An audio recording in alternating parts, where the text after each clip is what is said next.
Hey guys, I'm Chris Buck and a very warm welcome to Friday Fretworks, and this week we're taking a look at another incredibly polarising topic in the guitar community. We're of course talking about weight relief.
So odds on, if you're a guitar player that interacts with other guitar players online, chances are you will have seen this meme. Now indeed, if you've ever played a 1970s Les Paul, you'll know that it wasn't totally uncommon for 11, 12, even 13 pounds in some extreme cases, Les Pauls to have left the factory. Now why Gibson suddenly started making such heavy guitars is of course the source of much speculation and many theories, the most prevalent among which is that they just couldn't get their hands on the calibre of wood that they had been using in years gone by. Now for reference, those coveted years of 58 through to 60 yielded Les Pauls that on average, and this is taken from the known bursts that have been weighed, were around about 9.1 pounds in 1958, 8.8 pounds in 1959 and 8.7 pounds in 1960, so needless to say considerably lighter than their 1970s counterparts. Now weight relief and or chambering, we'll come on to the differences in a sec, is clearly an incredibly divisive topic in the guitar community, and Gibson's decision to move over exclusively to chambering their Les Paul standards in 2006 was seen as yet another example of a company that had just lost their way. However, not many people seem to realise that the process of weight relieving guitars has actually been around a hell of a lot longer than the mid-2000s. Now I've no doubt there are earlier examples, but the first prominent example that most people think of when it comes to weight relief guitars is of course the 1967 Fender Smuggler Telecaster. So called because if you were in a band looking to smuggle some substances over the border or through customs that you didn't particularly want being found, you would do worse than hiding them in the 3 gaping cavities underneath the pickguard. Now again, the reason that Fender were doing this has kind of been lost to the mists of time, but the kind of common speculation is that they just couldn't get their hands on lightweight wood. Clearly, it was a problem that Fender had recognised because the Smuggler Telecaster was superseded in 1968 by the Thin line. Clearly, though, it had planted the seed of the idea of weight relief guitars because in 1982, fresh off the back of the 1970s, the decade where more weight equaled more tone, apparently, Gibson moved to weight relieve all of their Les Paul standards, which means that between 1982 and 2006, if you own a USA standard Les Paul, if you run it through an X-ray machine, it would look a little bit like this.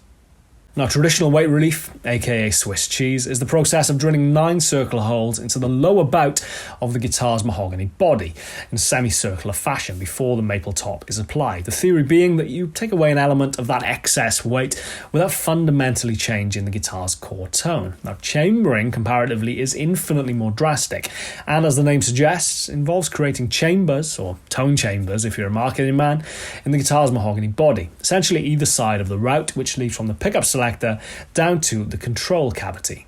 I've played a few chambered Les Pauls in my time that, although felt very good and very lively with a almost acoustic-like resonance under the finger, both plugged in and unplugged, just didn't sound like a Les Paul. Almost a kind of semi-hollow quality or character, which I guess is unsurprising given what was going on underneath. And that was a very common criticism of those guitars, both now and at the time. Now the compromise, or the middle ground, is known as modern weight relief, which I guess is kind of similar to chambering in that it involves in creating larger holes in the guitar's body, but crucially, unlike chambering, those holes don't meet or join up to create chambers.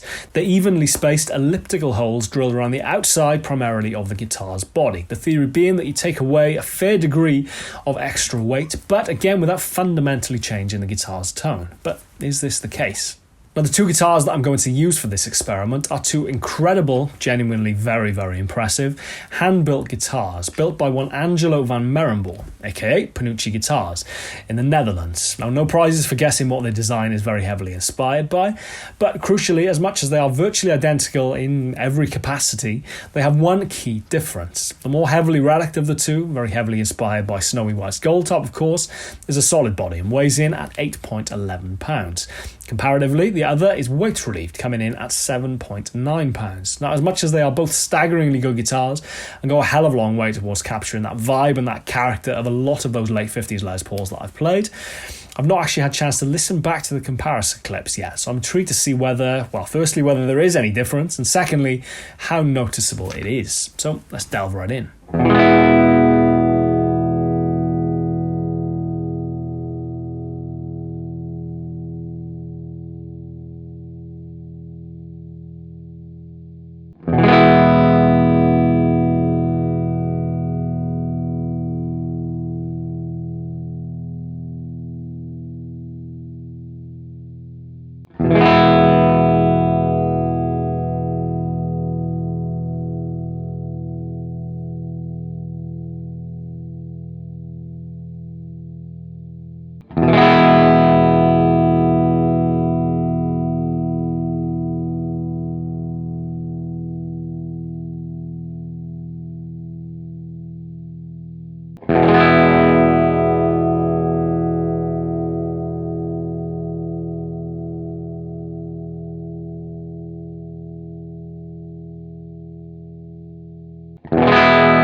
So are there any major differences? I guess at first glance the obvious abiding answer is no, not really. Not to any significant level anyway.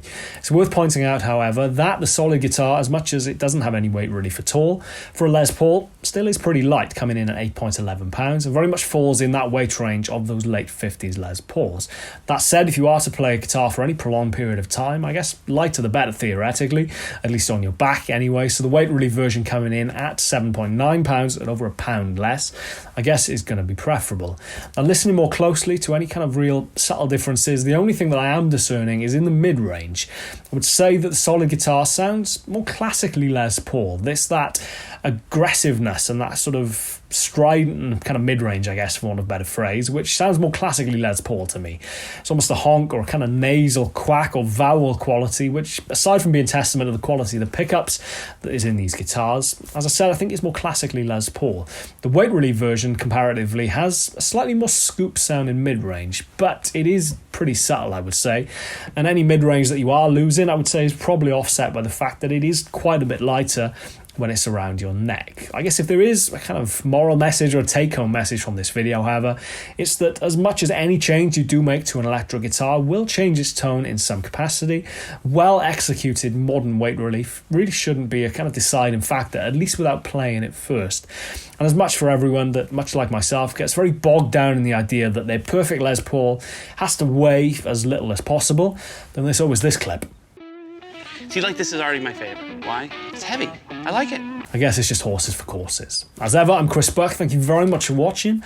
This is Friday Fretworks. Please subscribe, hit the bell icon if you haven't already, and I shall see you next week for another episode. Cheers, guys. Take care. I'll see you soon.